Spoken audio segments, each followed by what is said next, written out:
देखिए, आज श्री हनुमान जी महाराज का जन्मोत्सव है। वैसे तो जन्मोत्सव इस नाते मनाते हैं कि उस दिन जन्म हुआ था। और हनुमान जी एक ऐसे देव हैं जो हर युग में हैं।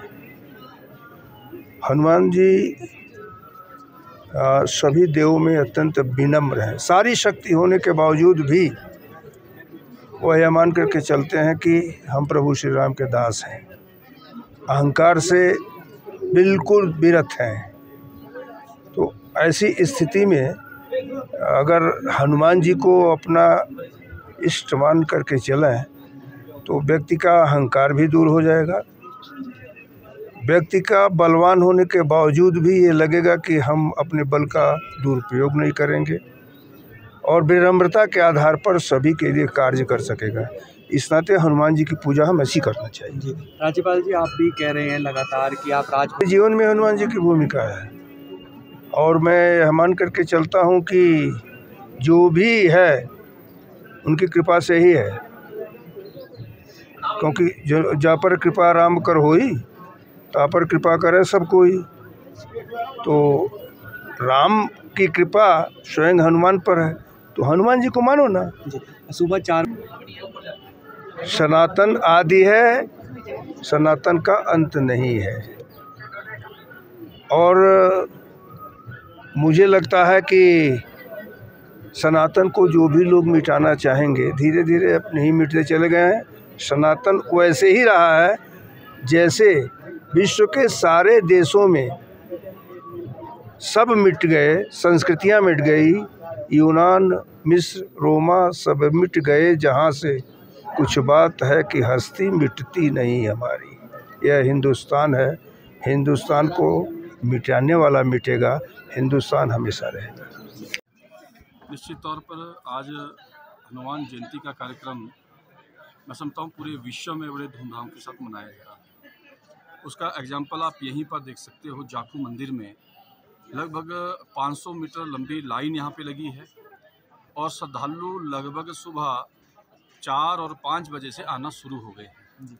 मैं देश की देवतुल्य जनता को, प्रदेश की देवतुल्य जनता को और विशेष करके अपने नाचनी विधानसभा क्षेत्र की देवतुल्य जनता को हनुमान जयंती की ढेर सारी बधाई और शुभकामनाएं देता हूं।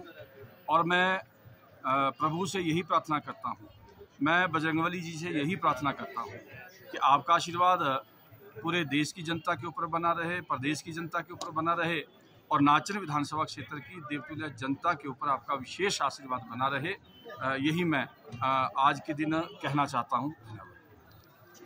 देखिए, हम लोग सनातन धर्म में विश्वास रखते हैं और हर पर्व हम लोगों के लिए बड़ा महत्वपूर्ण होता है। लेकिन आज ऐसे ही पूर्वाग्रह के अनुसार मैं यहाँ था और आज हनुमान जयंती भी है और साथ में चैत्र पूर्णिमा भी है, तो हम सब के लिए बड़ा उत्सव है। और जाखू तो आपको पता है ये विश्व प्रमुख जो है ये मंदिर है और इस मंदिर की अपनी ही विशेषता है और भगवान बजरंगबली जी का असीम जो स्नेह है वो हमें भी बार बार मिला है। तो हम लोग जब भी शिमला में होते हैं, जब भी समय मिलता है तो यहाँ आते हैं।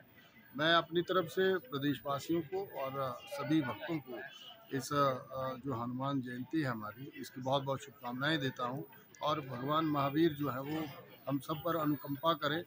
जैसे ग्लोबल वार्मिंग का और जैसे यहाँ सिनेरियो बदला है हिमाचल में भी, और जिस तरह से हिमाचल अस्त व्यस्त हुआ है कुछ सालों में, उसमें प्रकृति ने भी टाइम टाइम पर अलग अलग तरह का रोल अदा किया है। हमारी श्रद्धाएं खत्म हुई हैं, विश्वास खत्म हुए हैं, या उसमें अपने तरीके का अपना अपना ढंग दिया हम लोगों ने। आपने देखा होगा कि बारिश होती है तो बहुत ज़्यादा होती है, बर्फ़बारी आती है तो मतलब अनिश्चित सी आती है। अभी ओलावृष्टि हुई, हमारे अपर इलाकों में बहुत नुकसान भी हुआ है। तो ऐसी चीज़ें ना हो, ये देवी देवताओं का प्रदेश रहा है और इसमें हमारी आस्थाएं अगाड़ रही हैं। लेकिन बीच में हम लोगों ने ही कुछ व्याधियाँ डाली हैं जिस वजह से ये हुआ है। लेकिन हम फिर भी विश्वास रखे हुए हैं कि लोग श्रद्धा में रहें और जो विश्वास हम लोगों का देवी देवताओं पर, मंदिरों पर है, वो बनाए रखें और भगवान बजरंगबली जी का, भगवान श्री रामचंद्र जी का और सभी देवताओं का आशीष मिले ऐसा मैं देखिए, आज हनुमान जयंती है। सबसे पहले तो आपके चैनल के माध्यम से सभी को मैं आज बहुत बहुत बधाई देता हूँ। और ये बहुत बड़ा त्यौहार है हनुमान जयंती का। हमारे सभी धर्म में, हिंदू धर्म में सभी लोग, आपने देखा होगा सुबह से लेकर लंबी लाइन 4 बजे से लेकर यहाँ लंबी लाइन लगती है।